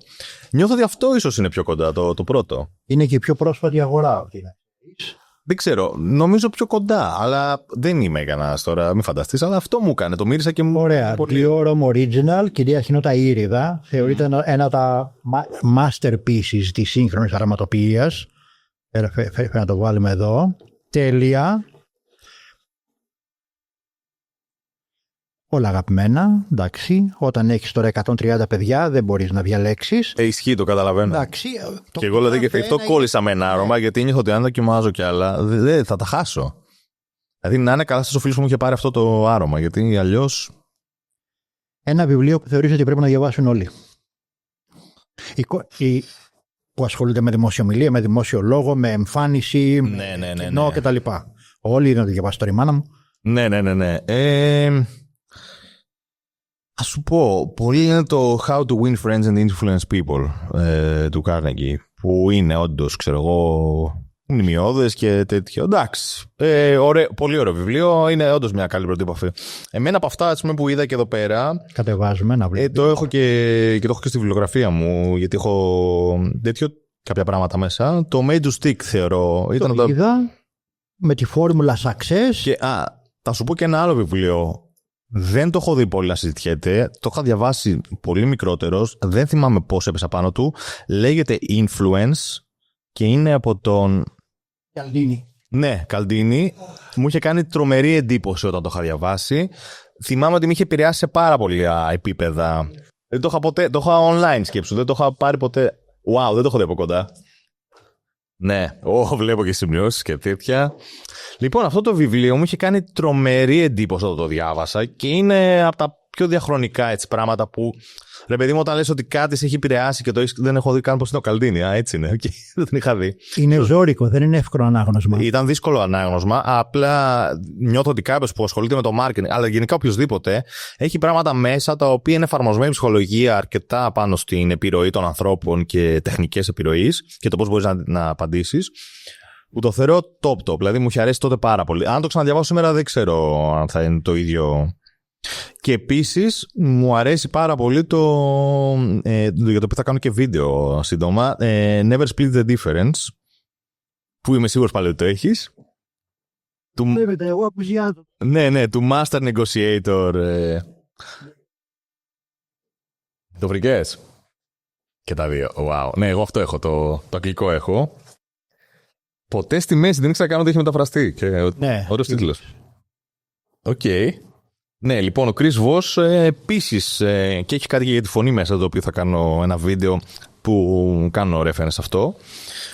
Τρομερό βιβλίο. Θα πω και ένα τρίτο, αν μου επιτρέπεις, ή πρέπει να μείνω στο ένα. Θέλω να δω. Μέχρι τώρα σε έχω 2 στα 3. Ναι, αυτό δεν νομίζω δεν θα το έχεις. Είναι λίγο πιο απλό, αλλά και πιο ιδιαίτερο. Είναι παραμύθια ενήλικες. Και μου το είχε προτείνει ψυχολόγος μου αυτό και με είχε αγγίξει πάρα πολύ και το έχω κάνει από τότε δώρο σε πολλούς φίλους και όλους έχει νομίζω, ειδικά για τους άντρες, ο υπότης με τη σκουριασμένη πανοπλία. Όχι. Ναι, είδες, τα μετρέλ, αν το έχεις και αυτό, τα μετρέλνες. Όχι, αλλά έμαθα κάτι καινούριο. Ναι. Ο υπότης με τη σκουριασμένη πανοπλία είναι ένα παραμύθι αλληγορία για τους άντρες και τα συναισθήματα και το πώς μπορεί να είναι εγκλωβισμένοι μέσα σε αυτά και πώς οι άντρες δεν μπορούν να εκφράσουν πολλές φορές τα συναισθήματά τους ή δεν ξέρουν τη γλώσσα. Δύσκολο. Παλιά μπορούσα πολύ πιο εύκολα. Είναι από τα πράγματα που σκέφτομαι στη ψυχοθεραπεία θέλω πολύ να καταφέρω παραπάνω. Θεωρώ το κλάμα ότι είναι ένα από τα πιο σπουδαία πράγματα. Είναι πολύ λυτρωτικό, ρε. Ναι, και αυτό ρυθμιστικό. Δεν μπορώ να κλάψω δυστυχώς κατά παραγγελία. Δεν μπορώ να κλάψω εύκολα. Είμαι τώρα σε ομαδική ψυχοθεραπεία, είμαι σε ομάδα και είναι από τα πράγματα που όταν μπήκα στην ομάδα του είπα: αν καταφέρω να κλάψω εδώ μέσα, θα νιώθω ότι έχω κάνει μια τρομερή νίκη. Να κλάψω στα σε άλλους. Έχω φύγει στη σκηνή. Στο πρώτο μου TED, Ionian University, επειδή ήταν σε προσωπική ιστορία, TED που άλλαξα ένα μήνα πριν. Ετοίμαζα άλλη ομιλία, συνέβη κάτι στη ζωή μου. Και το λέω στον coach μου: τελείως, αλλάζω. Δεν έχει σχέση το άλλο. Δεν θα αναμετρήσω το άλλο. Ναι. Στην πρόβα έφυγα. Ναι. Στην κανονική ομιλία κρατήθηκα, αλλά το κοινό το πιάσε. Έσπασα και είναι και στο YouTube το γάμι. Ναι. Ναι, ρε φίλε. Εντάξει. Δεν ξέρω, φαντάζομαι δεν νιώθεις άνετα με αυτό, αλλά θεωρώ ότι. Εντάξει, είναι τώρα που καταγράφει κιόλας. Χαίρομαι πολύ. Το όμως συναίσθημα, εντάξει, είναι κάτι μαγικό και το βλέπεις πολύ σπάνια. Αλλά στην πρόβα δεν την ολοκλήρωσα. Μπλουμ. Ναι. Μπλουμ. Σου έχω ζώρικο. Πάμε. Ένα πράγμα ξέρω την απάντηση. Πού θα απαγόρευες δια νόμου, πες ρε παιδί μου, ότι είσαι απολυτάρχης, εντάξει. Ναι. Από εδώ και πέρα τις παρουσιάσεις, από τις δημόσιες ομιλίες, από αυτά, απαγορεύω ένα πράγμα. Ποιο θα ήταν αυτό? Να ξεκινάνε οι άνθρωποι και να λένε είμαι ο τάδε, δουλεύω στο τάδε τμήμα και είμαι υπεύθυνος πληροφορικής. Σε τέτοια δηλαδή. σταματήστε να θα έλεγες PowerPoint. Ναι, γιατί νομίζω αυτό δεν το έχω δει και πουθενά. Δηλαδή πρέπει όντως να το κατοχυρώσω κάποια στιγμή. Το PowerPoint, λες, που είναι και κεφάλαιο στο. Γιατί εντάξει, το PowerPoint μας έχει γίνει κλείσμα. Πραγματικά.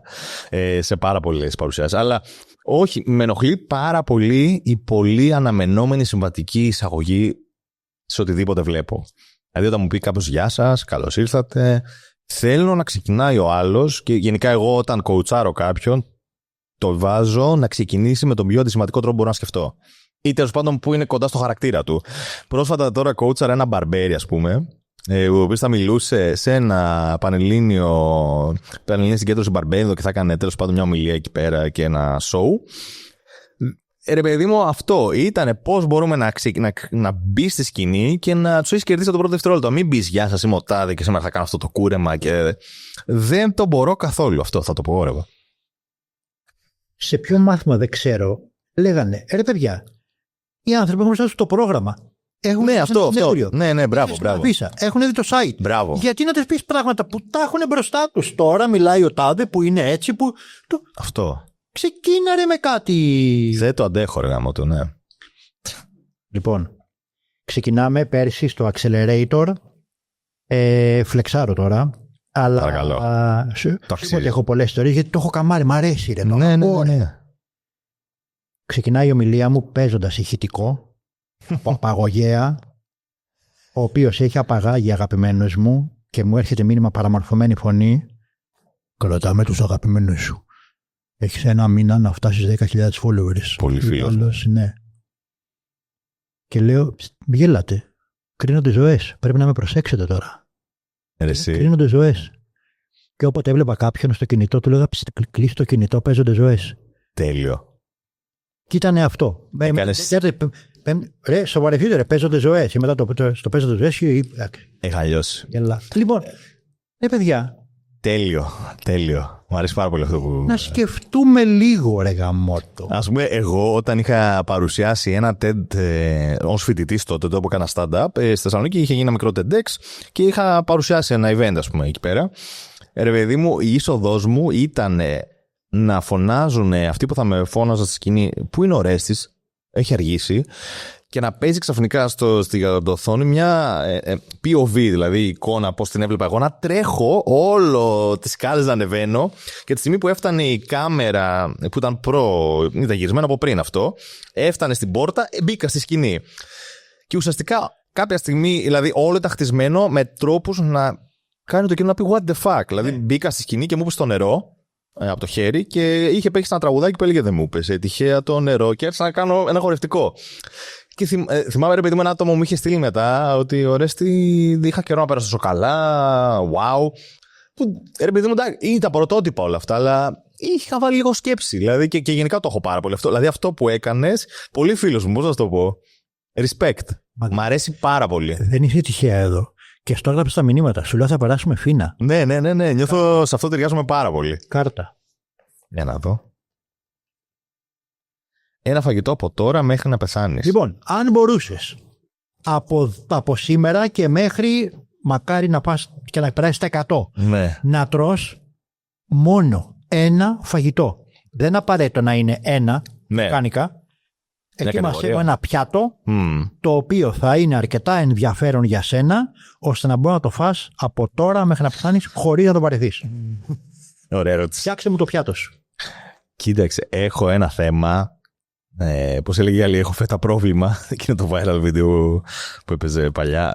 Έχω πρόβλημα με τα γλυκά. Εγώ, μεγάλο. Είμαι και κατζής και οι φίλοι μου και οι γνωστοί μου λένε ότι μπορεί να ζω μόνο με γλυκά. Δηλαδή, δεν με νοιάζουν τα μπέργκερ, δεν με νοιάζει το junk food, με νοιάζουν τα γλυκά. Οπότε, μπορεί να επέλεγα γλυκό να τρώω. Βάλε και γλυκό. Ένα και γλυκό. Γιατί εγώ μπορεί να χτίσα μόνο γλυκό. Όχι, στήσε με ένα πιατάκι, ρε παιδί μου. Θέλω μακαρόνια με κιμά, χωριάτικη και τυραμισού. Ναι. Φέι. Ωραία. Θα πω. Αχ, τι να πω. Θα πω Σολομό.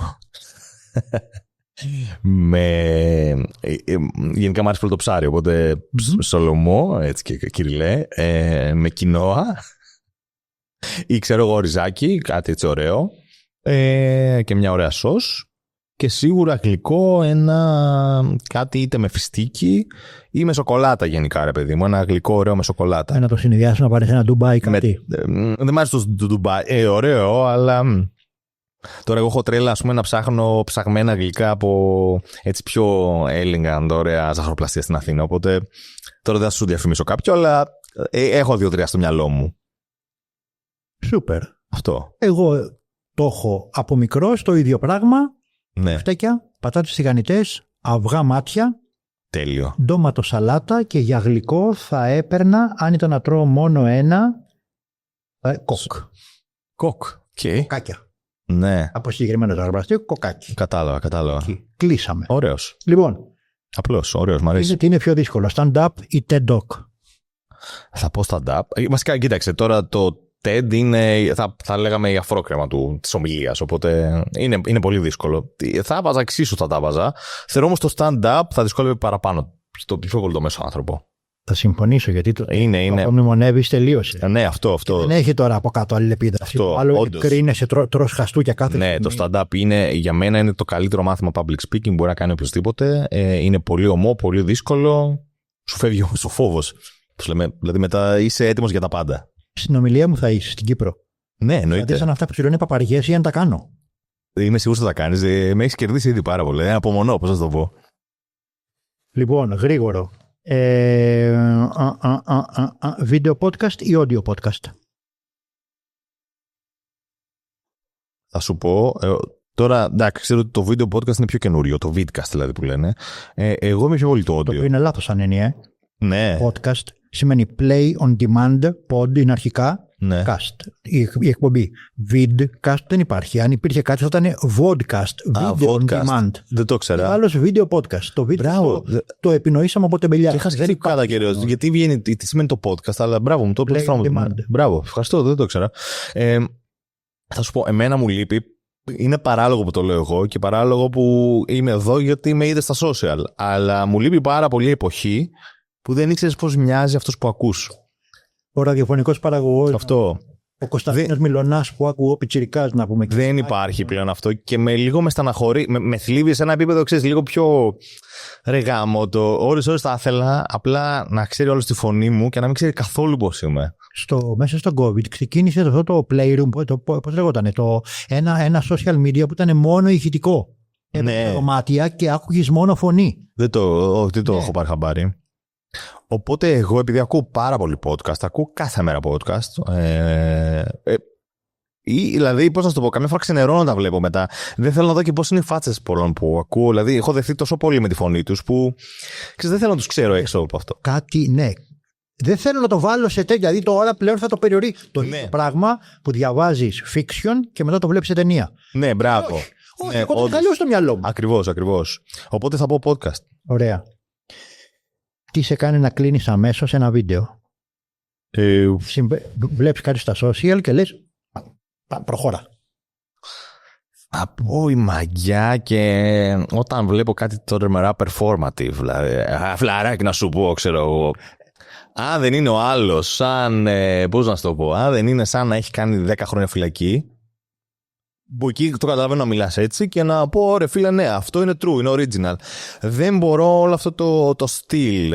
Και εντάξει, τώρα αυτό είναι και λίγο generational, αλλά επειδή είμαι πολύ ευαίσθητος με τις προφορές, παύλα, τονικότητες, πώς μιλάει ο καθένας και η κάθε γενιά, έχω παρατηρήσει πολύ, ρε παιδί μου, τις πιο νέες γενιές μιλάνε με ένα πολύ τραγουδιστικό, παύλα τρόπο, τώρα δεν θα κάτσω να το μιμηθώ, αλλά μιλάνε πολύ, ρε παιδί μου, σαν να μιλάνε αγγλικά, με αγγλικό intonation τα ελληνικά. Και αυτό λίγο με βγάζει πολλές φορές. Αλλά αυτό μπορεί να είναι, ξέρεις, πιο διαγενειακό, δηλαδή ότι είμαι μεγαλύτερος, οπότε μου κάνει εντύπωση. Ξέρεις τι ώρα είναι τώρα, Τι? Κάρτας, οκ. Το σαρπάζομαι πολύ αυτό, επίτηση. Πείσε με σε 30 δευτερόλεπτα να αγοράσω ένα από τα βιβλία μπροστά σου. Ωραία. Έχω κάποια που έχεις και μέσα. Ναι. Ωραία, θα πω ότι κάτσε, θα σου πω και το Never Split the Difference. Τέλεια. Ναι. Λοιπόν, εδώ είμαστε. Έχεις 30 σεκ. Πάμε. Όχι, θα σου πω γι' αυτό. Θα σου πω, συγγνώμη, είδες, είμαι λίγο αναποφάσιστο. Θα σου πω για το influence. Λοιπόν, το influence είναι ο λόγος, και το εννοώ, που, κάμερά σου, που κέρδισε κάποια πράγματα στη ζωή μου. Γιατί κάποιες τεχνικές που λέει μέσα, ας πούμε, μία τεχνική, θα προσπαθήσω να είμαι πολύ σύντομος, αλλά είχε μία τεχνική που λέει ότι είναι ανθρώπινο όταν δίνεις δώρο σε κάποιον, ο άλλος νιώθει ασυνείδητα την πίεση να στο επιστρέψει. Και έτσι είναι ο τρόπος που οι κοινωνίες και η ανθρωπότητα προχώρησε, γιατί όταν η ανταποδοτικότητα. Λοιπόν, αυτό το έχω χρησιμοποιήσει για καλό σκοπό για μένα. Δηλαδή, θυμάμαι ότι όταν είχα βρει ένα σκηνοθέτη με τον οποίο ήθελα να συνεργαστώ και είχε πει κάποια στιγμή, αχ, τι ωραία ακουστικά, Ορέστη. Είχα σκεφτεί αυτό το βιβλίο και είχα πει, ωραία, την επόμενη μέρα που θα το δω, του φέρω τα ακουστικά, θα του δώρω. Και όντως αυτό οδήγησε στο με αυτόν τον άνθρωπο να αναπτύξω μετά μια σχέση, όπου μετά, όταν χρειάστηκε για μια δουλειά κάτι, με πήρε τηλέφωνο. Θεωρώ ότι έπαιξε ρόλο αυτό το βιβλίο και για πολλά άλλα πράγματα στη ζωή μου. Όταν κλείσουμε, θα σου δείξω το βιβλίο το οποίο έχει αλλάξει τη δική μου τη ζωή. Λέγεται «Ο Γενναιόδωρος τα παίρνει όλα». Go Giver. Δεν το ξέρω. Βιβλίο που έχω κάνει περισσότερες φορές δώρο. Δεν το ξέρω. Σοκ. Ιστορία είναι storytelling. Ναι. Εντάξει. Άστο. Πολύ ενδιαφέρον. Δεν το. Τι. Λοιπόν, μία λέξη σήμερα που έχει χάσει το νόημά της. Δύσκολες ερωτήσεις, εντάξει. Τι νόμιζε, όχι πραγματικά με εδώ και έχεις προειδοποιήσει, γιατί δεν ήταν. Μια λέξη που έχει χάσει το νόημά της, Θα πω λέξεις όπως λέμε συγκλονιστικό, καταπληκτικό, ότι κάπως, ρε παιδί μου, όλα είναι συγκλονιστικά. Amazing, ναι. Amazing. Το οποίο έχει χάσει λίγο το τι είναι τελικά πραγματικά συγκλονιστικό. Και θα μου πεις, είναι ίσως κατά επέκταση μιας εποχής όπου όλα είναι full στο τέρμα. Όλα είναι πολύ έντονα για να προσπαθήσουν να ξεχωρίσουν από τον πολύ θόρυβο. Οπότε νομίζω το καταπληκτικό, το wow και όλα αυτά έχουν χάσει λίγο το νόημά τους. Γιατί όταν όλα είναι τόσο έντονα, τελικά τι ξεχωρίζει. Αυτό θα πω. Δεν μας έμειναν πολλές, 5 είναι. Τραβάω ή πάμε στάρωση αλήθεια. Το πιο εκνευριστικό πράγμα στα social media. Εντάξει, μου το πες. Το ψιλοαπαντήσαμε. Ναι. Εδώ, άλλοι. 4 αλήθειες και ένα ψέμα για σένα. Comments σε παρένθεση. Αυτό, όταν γυριστεί αυτό το κλιπάκι, θα γράψεις στα σχόλια ποια είναι. Δεν θα το κόψω εκεί που πρέπει. Ποια είναι η αλήθεια. Όχι, έτσι ποιο είναι το ψέμα μάλλον. Όχι. 4 αλήθειες και ένα ψέμα για σένα. Σωστά. Comments. Ναι. Θα μου βρεις ποιο είναι το ψέμα για τον Ορέστη. Λοιπόν. Οκ. Ωραία. Είμαι μισός Λιβανέζος. Αλλά ξεκινάμε. Ναι.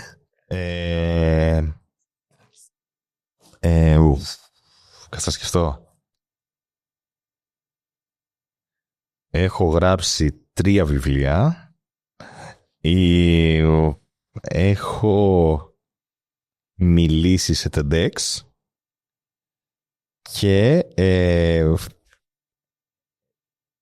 έχω κάνει 130 συνεδρίες νευροανάδρασης. Αυτό, έτσι, random. Λοιπόν, γράψτε στα σχόλια ποιο πιστεύεις ότι είναι το ψέμα. Σούπερ. Όσο εγώ ψάχνω τις ερωτήσεις, σήκωσε για άλλη μια κάρτα. Μας δεν ψάχνεις την νευροανάδραση. Guilty pleasure content account. Ή περιεχόμενο για το, που είναι το guilty pleasure σου. Θα σου πω εγώ. Ναι, για πες. Guilty pleasure να βλέπω αγώνες με μπίλιες, ποια θα τερματίσει πρώτα. Wow, έλα ρε. Ναι ρε. Στοιχηματίζω μόνος μου ρε. Μπίλιες, Μ' αρέσει. Τι μ' αρέσει να σκεφτώ. Κοίταξε, guilty pleasure. Μην μου πεις OnlyFans. Όχι, δεν έχω μπει καν ποτέ, να σου πω την αλήθεια. Μαγειρική, μπορεί να είναι μηχανικές πρέσεις, υδραυλικές πρέσεις. Θα σου πω, πάνε πράγματα. Ενώ θεωρώ ότι είμαι ένας πολύ ενσυνείδητος νεαρός άντρας, ο οποίος προσπαθεί πάρα πολύ, ρε παιδί μου, κατά της πατριαρχίας και ρε παιδί μου, με απασχολούν πολύ τέτοια ζητήματα πατριαρχίας, τοξικής ανενοπότητας, όλα αυτό την κουβέντα που γίνεται γύρω από αυτό. Πολλές φορές μπορεί να γελάσω πάρα πολύ με site ή με βλακίες που είναι full αυτό το πράγμα. Σε dating coach και τα λοιπά, ή γενικότερα το. Όχι dating coach. Του hustle και πάμε για Ντουμπάι να πλουτίσουμε. Όχι, δεν το πάω εκεί. Το πάω πιο πολύ σε κάφρικο χιούμορ. Που μπορεί να είναι πολύ κατά τον πιστεύω μου της ειδικής μου σφαίρας, αλλά μπορεί να μου το βρω πάρα πολύ αστείο. Να τσιγκλίσει κάτι ίσως μικρότερο σε μένα.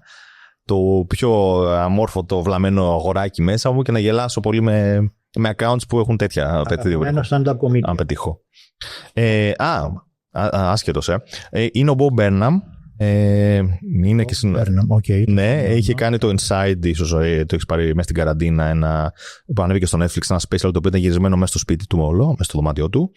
Είναι ο κωμικός που τον παρακολουθώ από τα 20 κάτι του και με έχει επηρεάσει όσο κανείς, νομίζω, στον τρόπο που αντιλαμβάνομαι το performance και το πόσο δημιουργικά μπορεί να κάνει κάποιος performance και κωμωδία. Bob Burnham είναι τρομερός, είναι καταπληκτικός, τσεκάρετε τον. Τρομερός και καταπληκτικός. Το έδωσε.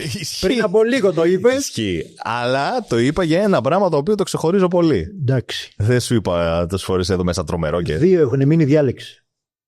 Και θα πω και τις 2, δεν είναι. Αμέ. Ναι. Δεν θα μου πεις τελευταία. Πήγαμε γλίτωνες. Πες ένα ανέκδοτο. Για να δω ποια είναι η άλλη. Εντάξει. Τελευταία είναι, γιατί αυτό σε ρώτησα εγώ. Με το ρώτησε όντως. Να κλείνεις ακόμα ένα βίντεο. Πες ένα ανέκδοτο. Θα κλείσουμε με αυτό. Θα κλείσουμε αυτό. Μπορεί να είναι dad joke. Μπορεί να είναι καφροκάφρικο. Δεν έχουμε εδώ political comedy. Ναι. Εδώ απευθύνομαι στον κωμικό μέσα σου. Ναι.